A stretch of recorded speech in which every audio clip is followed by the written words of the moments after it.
Hi friends, English లెర్నర్స్కు స్వాగతం. ఈరోజు మనం డిగ్రీస్ ఆఫ్ కంపారిజన్లో టైప్ 2 సెంటెన్సెస్ని కంపారేటివ్ డిగ్రీలోకి ఎలా మార్చాలో చూద్దాం. ఫస్ట్, ఈ టైప్ 2 కూడా టైప్ 1 సెంటెన్స్ లాగానే కానీ ఇవి నెగటివ్ సెంటెన్సెస్ అన్నమాట. ఫర్ ఎగ్జాంపుల్, ఇందులో సెంటెన్స్ ఎలా ఉంటుందంటే సబ్జెక్ట్, వర్బ్, తర్వాత not, so, adjective, as, object. ఈ విధంగా ఉంటుంది. ఈ సెంటెన్స్ని మనం కంపారేటివ్ డిగ్రీలోకి మార్చినప్పుడు మొదటగా సబ్జెక్ట్, ఇక్కడ ఉన్న ఆబ్జెక్ట్ ఇక్కడ సబ్జెక్ట్గా మారిపోతుంది. మాధవి.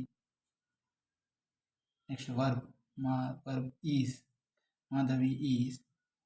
నెక్స్ట్ ఇక్కడ కంపారేటివ్ అడ్జెక్టివ్, ఇక్కడ ఉన్న అడ్జెక్టివ్ ఏది? Attractive.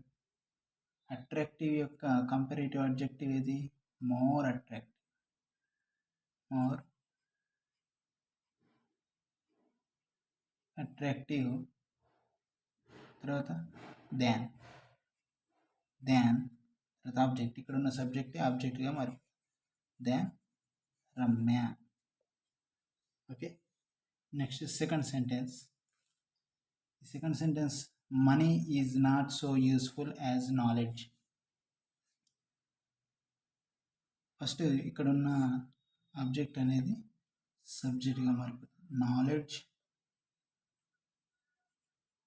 Knowledge. Next verb is,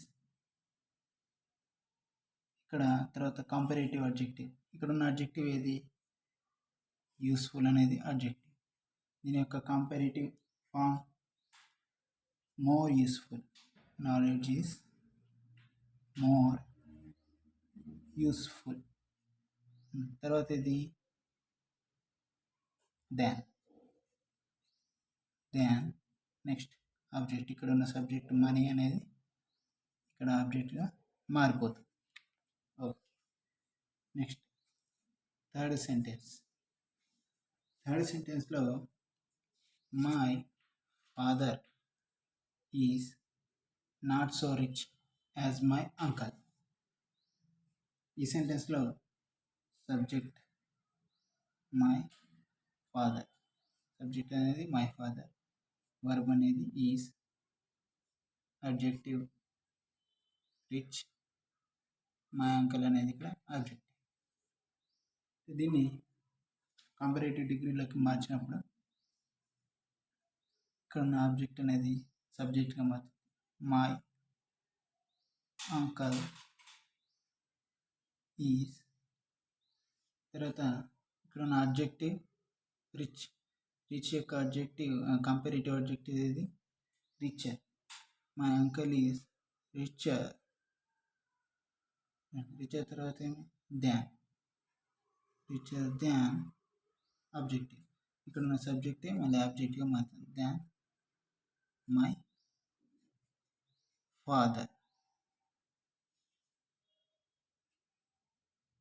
okay friends, ఇది టైప్ 2 సెంటెన్సెస్ని డిగ్రీ పాజిటివ్ డిగ్రీ నుంచి కంపారేటివ్ డిగ్రీలోకి ఎలా మార్చాలో చూసి నెక్స్ట్ లెసన్లో టైప్ 3 సెంటెన్సెస్ని ఎలా మార్చాలో తెలుసుకుందాం.